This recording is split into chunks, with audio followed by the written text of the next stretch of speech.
And a happy Friday to everybody. This is a very special edition of the Future History Podcast. I'm joined tonight by a longtime friend of mine, Chef Paul.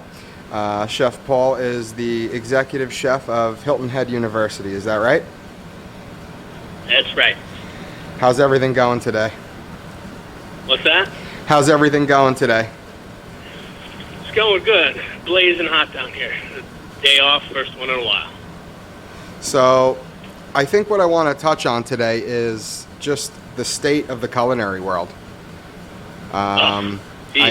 We could probably get into that for hours, I'm sure. But I'm sure. So, what's the state of things down by you? I know that's a loaded question, but are businesses functioning as they were, or are they still like a mess? What's going on?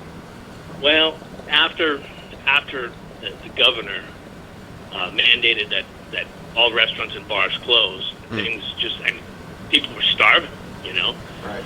And some people were getting unemployment, some people were not. Some people didn't get stimulus checks. Sure. My own place closed down, was put on furlough, and was out of work for 112 days. Right. Then when things started to open back up, they were practicing social distancing in some places, but not in others. Mm-hmm. So, of course, the case count started to go up and up Yeah. and up. And now the case count is high, but it's not growing as rapidly. So I'm hoping that it's not for lack of testing, but for people practicing social distancing and mask wearing and the like. Sure. So, essentially, it's nothing but uncertainty. Sorry? Essentially, it's just nothing but uncertainty. Yeah, it's, some places didn't reopen. Some places have, lots of places have gone out of business. Right. In my particular establishment, we had a staff of 50, which was cut in half when we came back. And since we've come back, we've lost 6 more people. Holy smokes. So here's case in point. Dinner shift last night, we had 1 person in the front. There was myself, and there were 2 cooks. But see, I couldn't help them out on the line because we didn't have a dishwasher. So I was playing dishwasher. Oh my Lord. So it's been quite the nightmare. So, what's the future hold? I mean, what are your plans? I don't know, and it makes me feel very uneasy. I don't know if, in my particular situation, if all of a sudden they're going to pull the plug on us again and we're going to be out of work with no federal aid. Right. Without that, I can't survive. Right, and I've put in a transfer to another location, one that I can guarantee will not close no matter what, because it's a hospital. Right. So, why don't we give a little background context as to your story? Let's start with your age. How old are you? 51. 51 years old. And what year did you walk into the kitchen for the first time? 1985. Wow. It's interesting because in today's earlier episode I posted, my dad and myself were talking about 1984 and what a year it was. So you walked into the kitchen 1985, and that's been the current theme of your life, right? That's just what you've been doing? Yes. I spent 6 years in the military. Mm-hmm. Aside from that, I've been in the food and beverage industry since then. Well, first of all, thank you for your service. Well, you're welcome. I think not enough people practice that these days. You have to be appreciative for people that fight for the country. I was brought up in a patriotic household. Sure. My father was a World War II vet. So for me, it was a no-brainer when I got out of high school that's what I was going to do. And now, with the current state, I don't want to get all political on you, Well, that's with the that's current what we state do. of the country. I want this to be something where you speak your mind. I mean, Right. Well, this is a free. my feeling speech zone. is that the way the country has been mishandled, not just in the current administration, but in prior administrations, I'm becoming more and more ashamed of our country and our leadership. Okay, fair enough. And it's not just the current administration, like you said. It's just been the accumulation No. of. As a matter of fact, I left the military because of the Clinton administration. Gotcha. Budget cuts were made. We were using antiquated equipment. Guys were dying because of it. There was no money. Right. It's all a game. It's all a big game. It's all a big club. Like I love George Carlin. He says it's a big club, and you ain't in it. And it's a truth. It's a fact. It is the truth. So you left the service during the Clinton administration, or just prior? Right. And then you started in kitchens, or you? I went back.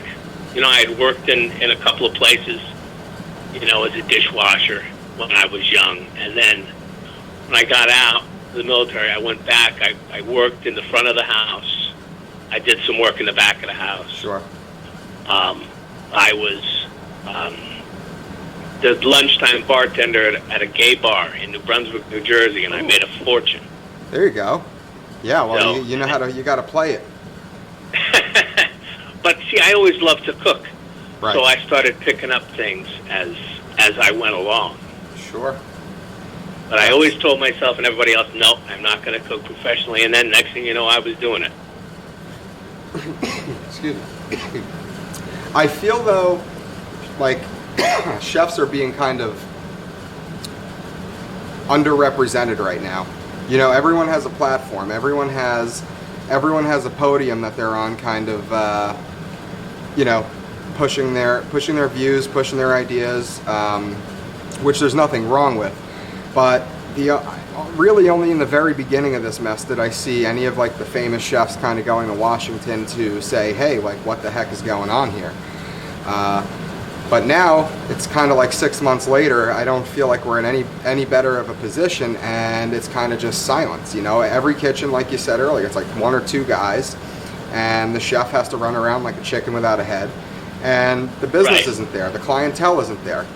Now, one thing I noticed, like I live right by the railroad over here, and sometimes I'll be passing by and the train's going by, and almost 100% of the time that train to the city is empty, which was never the case.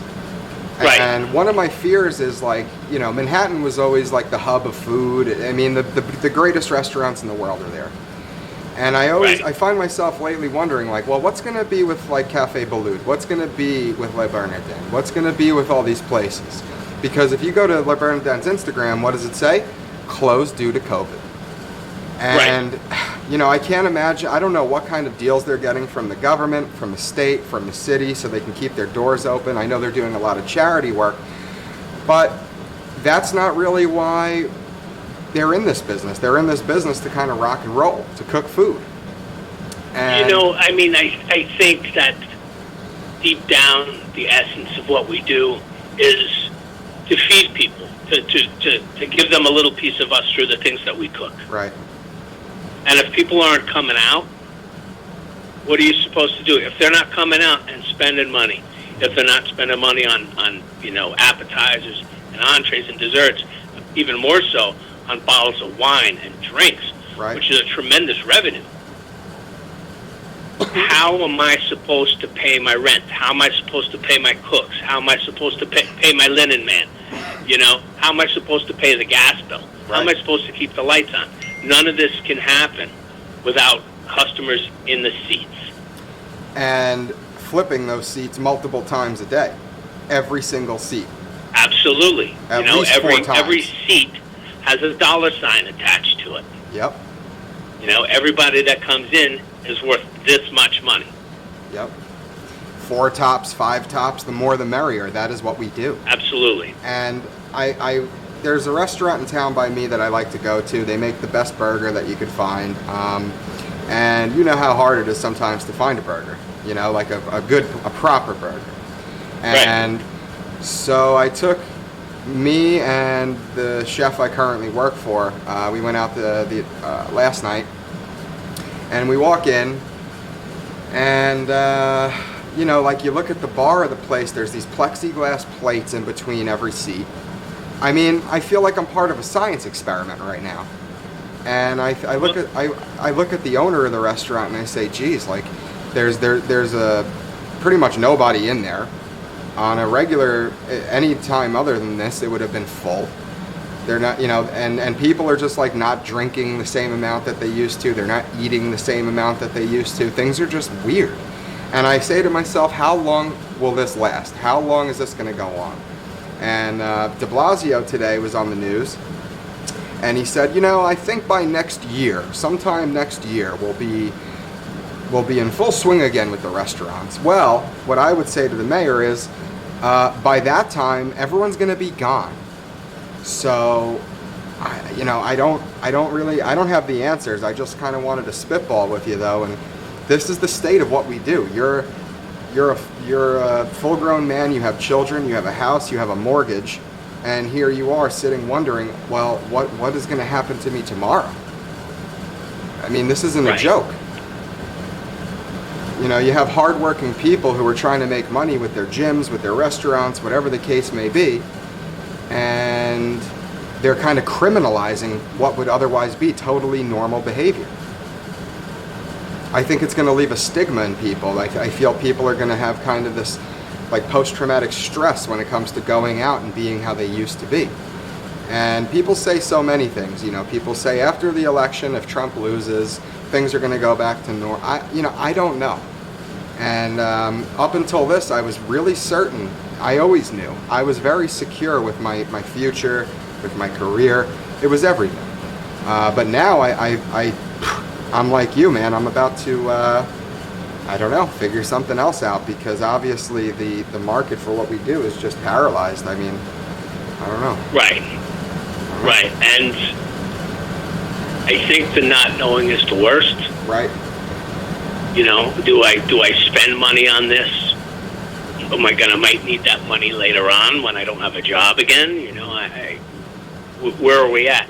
Maybe we should, as chefs, tune into perhaps producing more of our own food if we're able to. Yeah. You know, at least we'll be able to feed ourselves. Mm-hmm. Well, that is, last time we talked, you were really touching on that, and I thought that was brilliant. And I know you have a couple other tricks up your sleeve. I don't know if you want to share them. Well, for when I first started with the company that I'm currently with, I'd rather not say. Sure. But I was an hourly sous chef. Mm-hmm. And come Christmas time and come summertime, it was adios muchacho, and you were out of work. Right.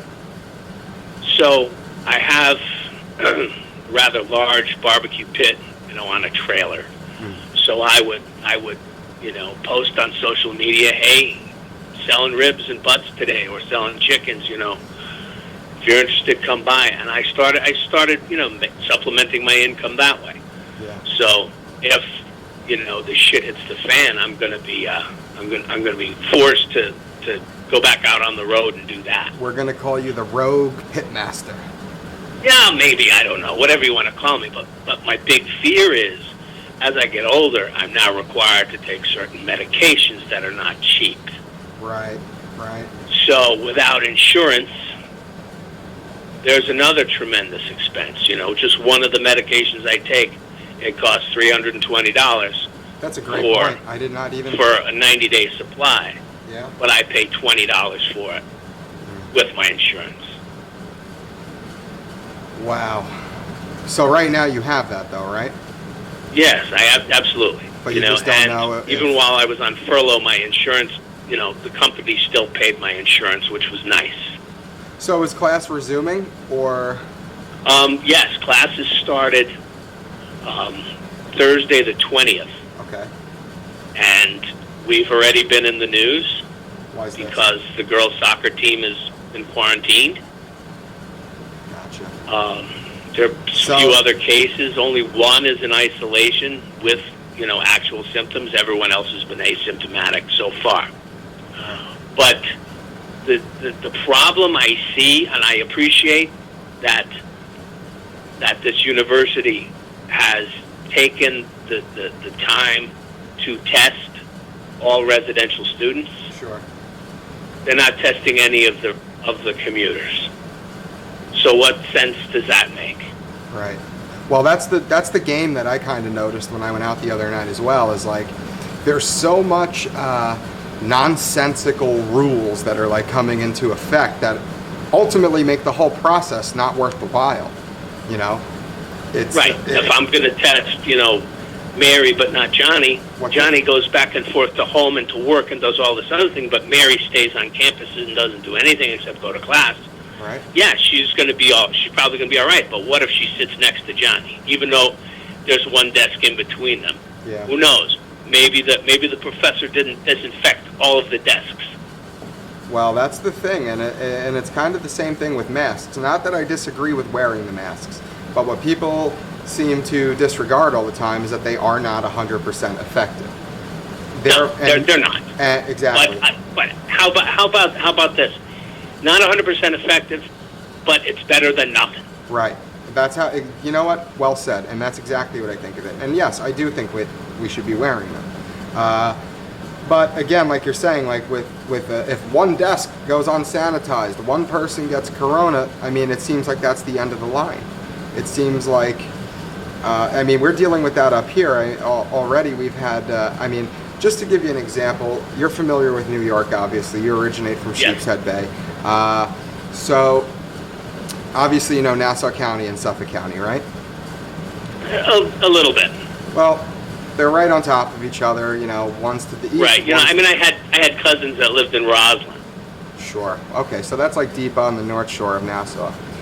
Well, what's happening here is the rules in Suffolk of reopening are now different than Nassau's, and what we're having is the sports teams in Suffolk County are going to go ahead and play, but Nassau County's not allowing them. So, like, to me, that's just like such a, for lack of a better term, like a mind fuck. I don't understand it.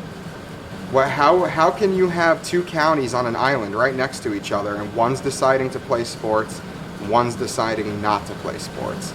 And what you're seeing all these children, high school age kids, coming out and protesting against it. Let us play. Let us play.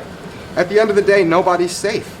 So let people decide what they want to do with their own health. I don't know. Again, I don't have the answers, but a lot of people are getting the cold end of the stick, man. I'll tell you, I think we can liken what's happening with local governments to what's happening with the state governments. If you look at how these governors, whether they be Republican or Democrat, how they're aligning either with or against what our current president is saying. Yeah. In the case, I live in a state that's been Republican since the beginning of time, or at least since the 70s. Could say that's the beginning of time. So it didn't matter how many cases. If we had 100,000 cases in the state, the governor was not going to enforce a mask order statewide. Sure. He'll say things like, "Well, you can't serve alcohol after 11 p.m." Mm-hmm. Okay. Well, I don't get it. I don't get it, because the president's saying, "Oh, it's tremendous. Believe me, it's just going to go away." It's not just going to go away unless we put protocols in place to help keep the people safe. Or at least give them some confidence that they're safe.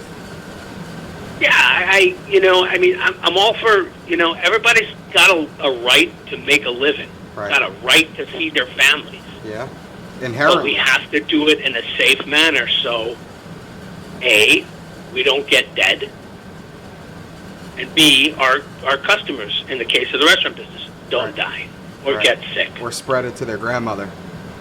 Or spread it to their grandma, for God's sake, yes. Especially you have a lot of homes where, people live, bring grandma to live with them, Some years ago, I brought my dad down to live with me. There's so many factors that play into this, though. I mean, people, even now and before, are still going to so many different places. And you see with, like, a lot of college-age kids, for example, they're kind of fighting for their right to party, and it doesn't seem like they're that concerned with spreading it to their grandmother, That's just something I notice.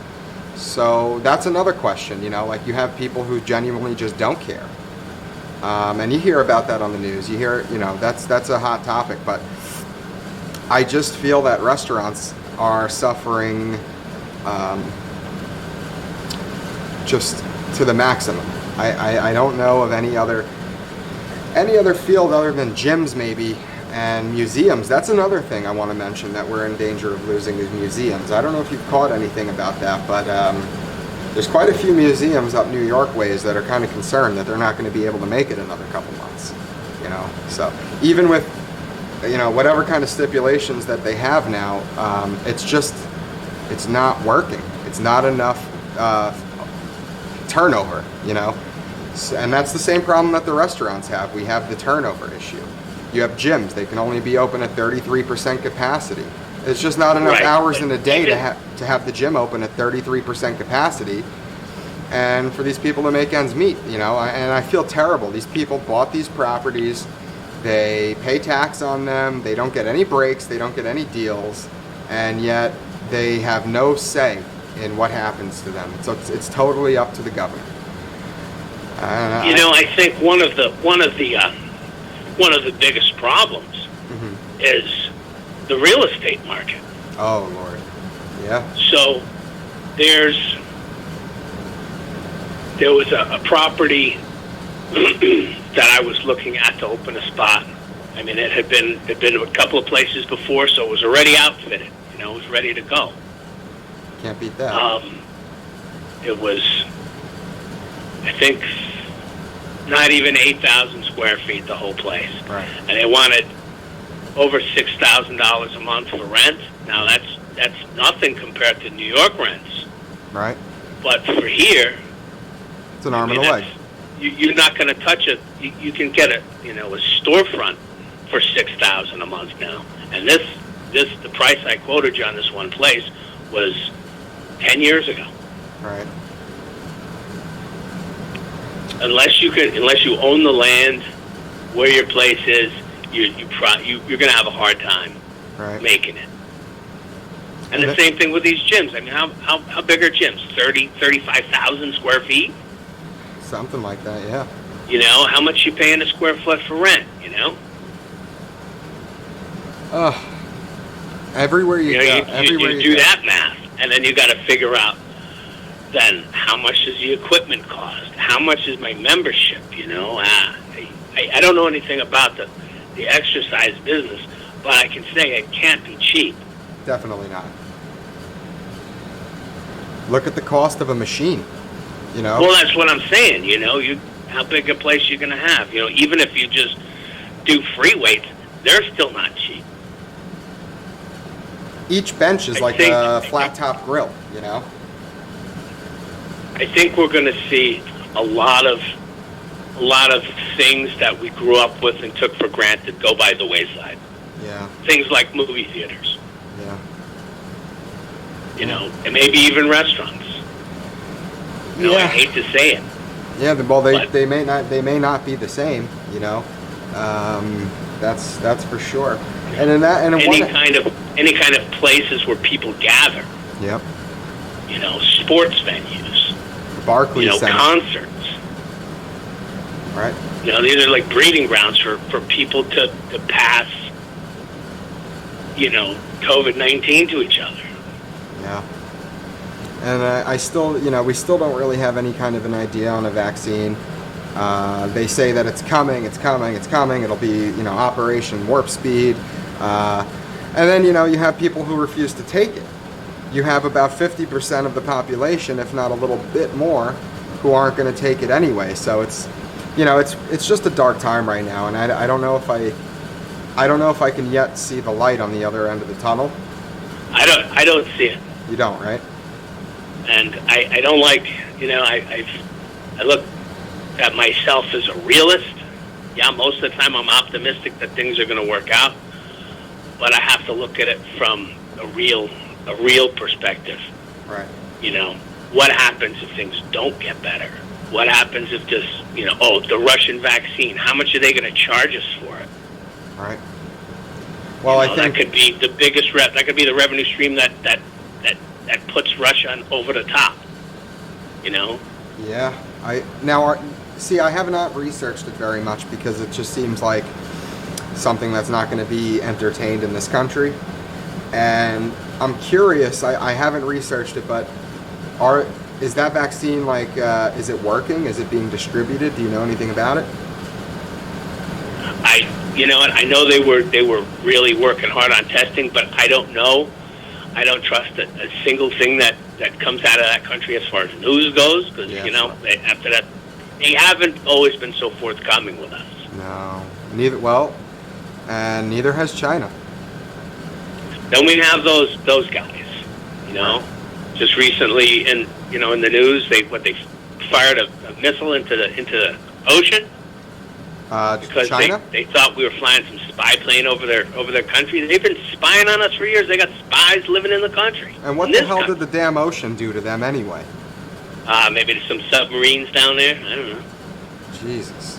It's all right. The world, the best way I can put this, and the world needs a break. This is too much. It's too much. I spoken to a few people who are quite a bit older than me, they're pushing 70, 71, 72, and actually a gentleman said to me today, he goes, I'm sure glad that I have less years in front of me than I have behind me. And I said to myself, wow, it's just this mentality that is swirling and brewing is toxic. It is toxic. It is toxic, and people are gonna. We don't know what the effects of this are going to be in 5 years, in 2 years, in 10 years. What about the children who are in kindergarten, first grade? They're missing the most critical times of their lives to discover social interaction. Right. And so, what's that effect going to be when they turn 18? When they're in their 20s?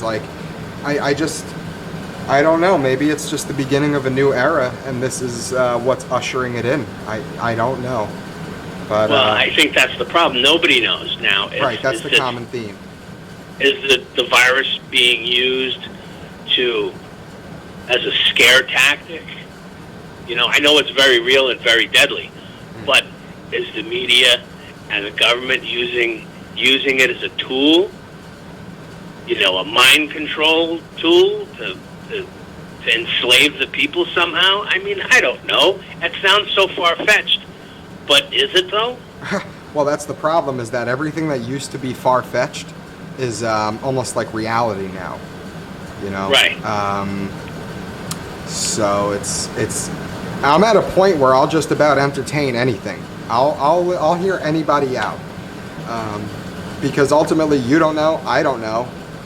Maybe only God knows, and it's just it's strange times, and I'm just looking to give people a platform to kind of say how they feel on this podcast, and I really wanted to start with you as a chef and as a friend, because I really feel that we're underrepresented. It seems like everyone turned their back on restaurants, and I know, there's DoorDash, there's Uber Eats, there's a lot of programs so that they were able to kind of, do takeout and everything. But at the end of the day, it's not going to suffice. It's not enough. We need people drinking. We need people having fun. And also think of all the vendors, right? You have DJs, you have, bands for weddings. You have so many different things that they're also absolutely independent musicians that play at bars. Correct. What do they do? And I'm sure not all of them do that as a sole income, but there's a good deal of people who are professional bands who do make money off of these things, and I just wonder what happens with them. Another good example is Restaurant Depot. You have Restaurant Depots down in your neck of the woods, correct? No, but in the state we do, but not anywhere close. Well, you must have something though similar. I mean, we got Sam's, we got Costco. Well, Restaurant Depot is not open normally to the public, and it never has been since I've been a chef, and I've had to go there a million times, pick up Pismos, things like that. And now, since COVID has happened, it's like open to the public. Everyone come, because nobody is buying product. I mean, look at Taco Bell, right? I mean, recently they just like slashed their menu by like a quarter. Yeah, I saw that. That's remarkable. I mean, it really is to me. Like, they already kind of have a simple menu. So the fact that they're cutting it maybe tells me that our choices are slimming. I know it seems like a little bit ridiculous, but if you follow the patterns, that's what everyone is doing. Well, if you go on, the price of items that I've seen through Cisco is ridiculous. My produce company, produce is up 15 to 20% on a lot of items, and the stuff comes and I have to reject it because it's of shit quality. Right? Yeah, we can't take that. So now, you bring me 5 cases of shit romaine. What am I supposed to do for my salad bar today? Right, and at the end of the day, if you put out a poor quality product, which you never would, it's your ass. Now I have to go across the street to the grocery store and buy every bit of romaine they have on the shelf for like 10 times the price. And then they bitch at me, why are you buying this? Why aren't you buying it from your supplier? I'm like, because the suppliers give me garbage. Yep. I have an obligation as a chef to provide the best quality ingredients to my customers. Right. Absolutely. That's what we do. We're passionate about it. And it's something my dad pointed out. I didn't even ever realize that I did. Everything I talk about when it comes to food, like if I brew like a good pot of espresso, I say, Dad, look at that. Isn't that beautiful? And he's like, it's nice, but we look at it as it's beautiful. It's art to us. It's magic, And to the average person, they don't see that, but they do enjoy the finished product of us seeing the beauty in the ingredients, So that is what we have to do. That is what we do. That is, I just don't know how to do anything else, unfortunately. I'm trying this podcast thing because I figure there's no better time than now. But absolutely, I want to get back in the kitchen. I want to get back to catering. I mean, what's going to be with weddings? Everyone I know that was getting married did it in their backyard. And it seems like once people figure out that that's all they have to do, are they going to go back? Are they going to want to have these like lavish weddings in these buildings that they don't need anymore? I don't know. Right. Where you're spending $100 a plate. You've got $20,000, $30,000, $40,000 weddings. Right. Right. And for some people, that's a low end.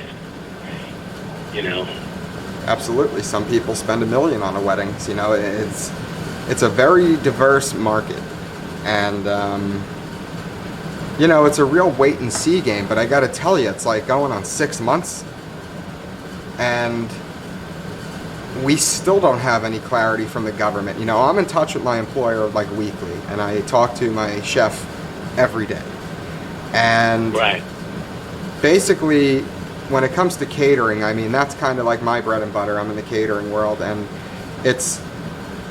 we can have 50 people per party, and it has to be like very meticulously social distanced. Okay, well, that is not going to cut the cheese. It's not going to cut it. We cannot make money off of 50 people per party. We need 100, 200, 250, 300. And in some places, they go even bigger than that. Some places go up to 500, 600, 700, right? So yeah, I don't even know that many people. Right. Well, you know how New York is. There's just I do. I know how weddings work, especially in that area, and I know how big and how lavish they get. Particularly like out east and also on the Gold Coast area, Nassau County and all that. As far as Manhattan goes and Queens, I never really spent much time in there doing any kind of catering, but I'm sure there is some ridiculous venues there as well, right? So yes, it's amazing, and the writing is really on the wall here. we have people flooding out of Manhattan, and I really don't say that lightly. People are coming out of Manhattan offering to buy houses cash at a premium price. Have you ever heard of something like that? No, but I'll tell you what I've seen down here, west of where I am. Now, where I am is, a beach town. We've got lots of resorts, lots of golf. It's beautiful. People love to come here. Yeah. We're just west of here. Land used to be dirt cheap. Sure. You can't even find land anymore. It's those people that are not buying houses on Long Island. They're just fleeing the state completely. Right. I've seen probably a 30% increase in cars with New York tags in the past 6 months. So imagine how it is on the island. It's people are leaving. People are not staying in these big cities. And you know what? No, because population density is what's helping to spread this whole thing around. Correct. And also, another factor that we left out, and I don't know how you feel about this, but crime is soaring because for obvious reasons. I don't have to explain that. Everyone understands what's happening, but a lot of people are selling their stores. The corner stores are closing up. Everything is closing up. There's nobody there, and the people that are left there are not happy, to say the least. So you have crime soaring, you have shooting. New York is not on par with like Chicago, but let me tell you something. What I'm hearing out of New York every day, I've never actually heard at any point in my life. I'm 27 years old. And really? Yeah, never. Not like this. I've not heard of children being shot. I've not heard, this is something different, and obviously in the 70s and the 80s, New York was a different place, and I guess some of the early 90s, it was very gritty. I can attest to that. Right, and my dad's gonna love when he hears this, because like one of his favorite things is always talking about old school New York, But yeah, sure, you more than anyone would know. Is there any like particular memories that you have of that time in New York? Well, I'll tell you one of the big changes I've seen is, you're familiar with Red Hook in Brooklyn? No, I'm not. Is that a town? Okay. Well, when I was a kid, and even a young boy up to a teenager before we left New York, sure, it was all the marine terminals were there, and you would not want to go there at all. Now, there's all kinds of restaurants popping up, little neighborhoods, the gentrification of perhaps the most dangerous place in Brooklyn. Now you've got Todd from accounting and Buffy, his wife, right, buying a loft right, for $1 million. Which also has a lot of, as good as it is, it also has some negative impacts, right? Yes, absolutely. I think we should keep some of our wild places wild. Right. But, it would be nice if we could lessen the crime, but it's not the case. Now, if this neighborhood were to start slipping back into its heyday, what are those folks going to do in that loft? Are they going to run? Are they going to be able to sell it? Or are they just going to be trapped? Or are they going to become victims? Right. It's hard to say. People don't have jobs. They got to feed their family. What are they going to do? You can't get a job, can't feed your family. Are you going to turn to crime? And what's amazing? Not me. Yeah. But if it got desperate enough, who knows? My family means everything to me. Right. Well, say less. For me, I get that 100%. At the end of the day, if my little sister, I don't have any kids, but I got people that I look out for. If they got to Right. eat, I'm going to do what I got to do. And so are Right. you. That's our right.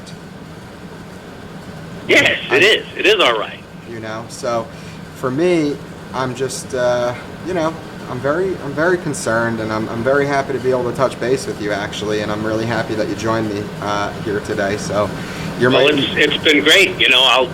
Anytime you want to chat, I'm always available. You're the Future History Podcast first guest, actually. So well, that's terrific. Yes. I'm honored. So we're cutting the tape, and we're rocking and rolling, and there's a lot going on. There's a lot to talk about. There's a lot. Now another thing that's really interesting is the fact, I mean, you're in the South, I'm in the North, and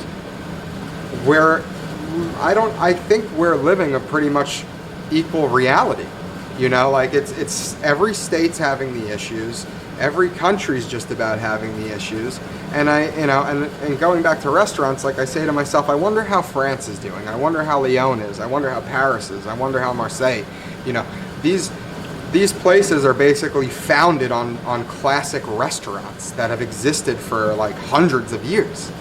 Right. Chateaus, and the same applies to Italy and Germany. They all have these types of places. And I don't think, unless you're like super rich and affluent, I don't think that many regular people are just going there and having like a good old time anymore. It seems like, I'm sure airplanes are empty. If the trains are empty, then why wouldn't the planes? Yeah, well, one of the fellows I work with bought 3 open-ended round-trip tickets, first class, to Hawaii for $200 a piece. Wow. Fucking Hawaii. That's like, I don't think that there's been prices on... That would have been probably $4,500, right. Easily. Yeah, $200 is what you would have paid in like 1950. Yeah. It's insane. Everybody's trying to stay alive. Right. My company lost millions of dollars through this whole thing. Yeah. And the only way they could save as much as they could was by furloughing thousands of people. Right. And the issue is, the unemployment claims are going down, but the numbers are still in like the tens of millions. So, the claims are going down because the unemployment only lasts for so long. Right. People are taking their chances. When I went back to work, I had 4 weeks left. 4 weeks left available of just unemployment. There was no more. CARES Act money. Right. Right. That ended the Friday that I went back to work. Now, you see, that's a little bit of a difference from my state to your state, is that I think New York has extended this, at least like the average New York unemployment, for like another, I want to say like 56 weeks or something like that. So, really? Yeah, because it's just a tremendous amount of people out of work, and there's no answer. Like I talk to people and I say, hey, this is what I did, this is what happened. They say, well, just find something else to do. And it's like, well... if I got to go to work in a convenience store, I will.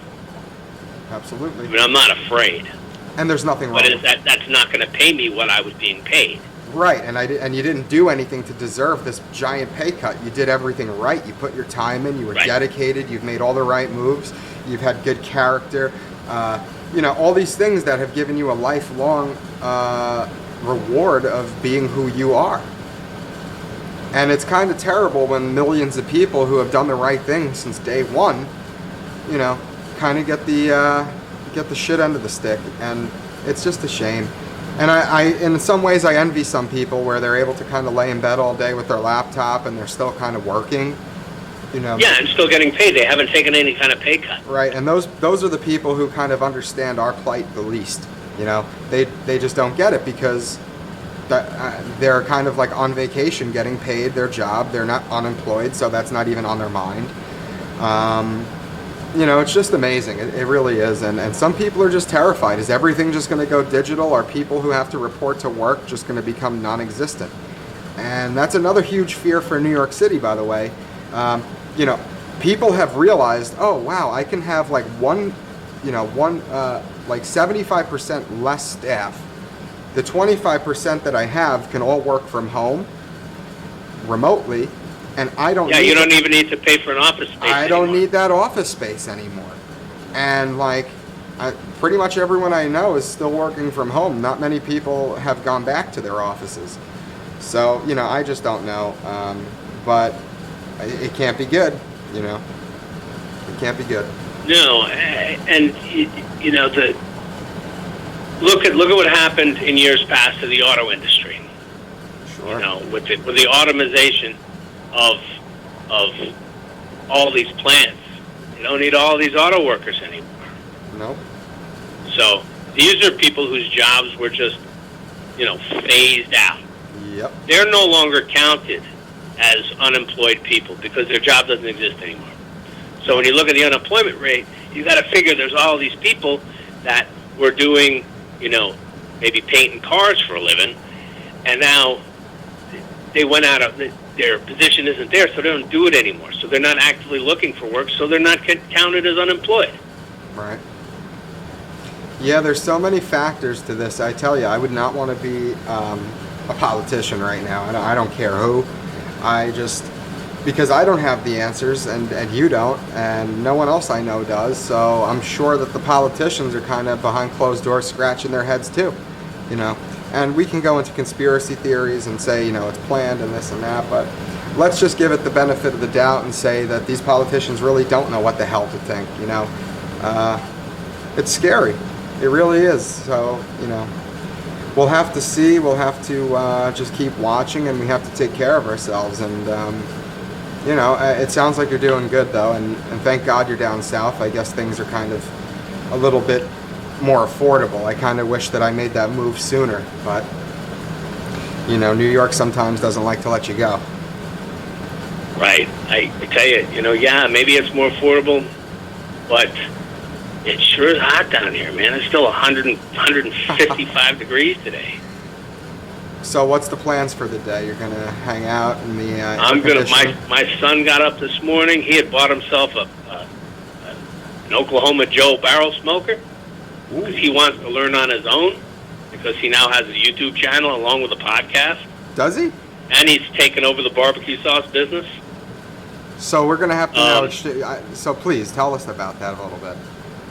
Well, some years ago, I don't know. I just hated barbecue sauce.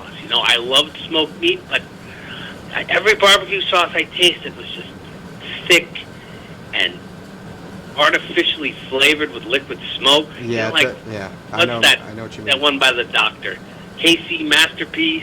Yeah. Any one of them. They were just gross. So I hit the nail on the head right about the first time, and I made a barbecue sauce that we've been using for the past, I want to say, since 2005. He's shipping it overseas now. You're kidding me. Still made right here in our kitchen. Wow. Do you have a name for it? So hopefully if he can go nationwide in grocery stores, then I just want a job with benefits, with R&D. That's all I want to do, research and development. That's it. Yeah, sure. And I'll cook lunch for everybody. Well, that's what we do. You can't take us out of the kitchen. No matter what, we always find our way back, right? Right. So he's got a 8-pound pork butt on the cooker right now. He's been outside all day, and it's nice to smell somebody that smells like I do most of the time when It's not me. And to see them having fun. He's having a good time, and he's making videos, and they'll be up on YouTube. And do you want to plug your channel? I will absolutely plug it. It's on Instagram. It's Paulie G's Barbecue Sauce. Okay. His podcast is All Things Barbecue. It can be found on Anchor. Okay. Or Spotify. All Things Barbecue. I'm gonna have to. Yeah. All Things BBQ. Yes. Got it. And I'm only assuming that his YouTube channel will be also Paulie G's Barbecue Sauce. Gotcha. Sounds like he's got it figured out. You know what? It looks like it, but we're really just making shit up as we go along. But isn't that what life is? Yeah, that's what I'm doing. So, I think that the more people that go out and become independent of the system, whether it be how you earn your money, how you feed yourself, how you house yourself, right? All that stuff. I think the less dependent we are on the system and the government, the more the government's going to say, "Ooh, we better fucking do something here." Right, because otherwise we're going to have a straight up revolt. Because if I'm making an income that I can still hide from the government, not saying I'm going to be a tax evader, But really, for my tax money, what are they doing for me? Right. They're not doing anything. Our government can't generate any income, so it has to steal money from the people. And there I am again. I don't want to be that wacko-sounding guy, but it's really the way I feel. I work hard for my money. Right. Why aren't you working hard to earn my tax money from me? Yep. Jeez, I tell you. It's, I really wish we were able to meet under more pleasant circumstances, I wish that there was something a little more optimistic, But unfortunately, nobody knows. But I think you're 100% right. I think we're going to have to let go of these old norms if things don't change, Yes. We're going to have to let go of these ideas of this security and this, there's this comfortable life that we all thought we were going to have if we worked for it. And especially we're going to have to let go of the idea of what the traditional idea of working might be. Like you said, you might have to take over the barbecue sauce game. You might have to take over the podcast game. You might have to take over the roadside barbecue game. These are all things that were at one time just a fun idea. Now you're actually looking at them and saying, you know what? I have to do this. This is, and there will be no going back. Right. I used to think when I was young about retirement. Now, I'm in my 50s. I'm not going to retire. I can't. Yeah. So there's no pension with my job. I have, I don't have a 401k.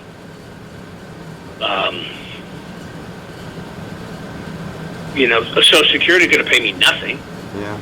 By when I'm 65, is there even going to be Social Security? Who knows? We're getting shafted,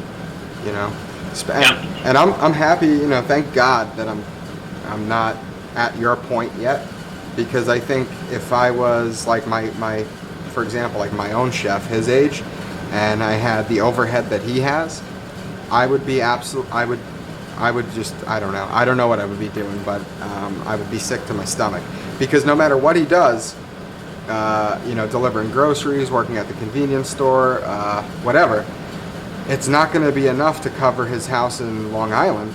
So what the hell is he supposed to do with it? He's got 4 children going into college, or some of them already there. He'll have to sell and move somewhere cheap. Yeah, you're going to have to downsize, and it's amazing because 6 months ago, whenever New Year's was, we had a nice drink when the ball dropped, and we clinged our glasses, said cheers, and we truly believed we were going to have a really prosperous year. Bonuses, good food, the whole bit.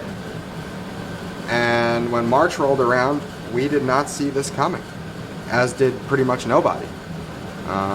Until those videos started surfacing from Italy of people saying, guys, this is what's coming your way, you better be ready.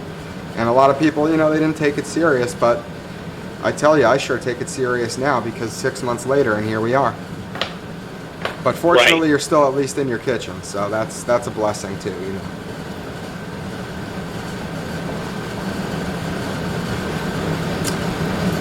Right? You there? Can you hear me? Yeah, I'm still here. Oh, okay, cool. Well, anyways, with that, I think we're going to leave it there, but I definitely want to have you come back. I really enjoy the dialogue, and it's good to hear from another chef, It's been a while. Yeah, it has. And I appreciate you having me on. I mean, it's an honor that I'm your first, interview. Yeah, well, you've kept track of me for a while.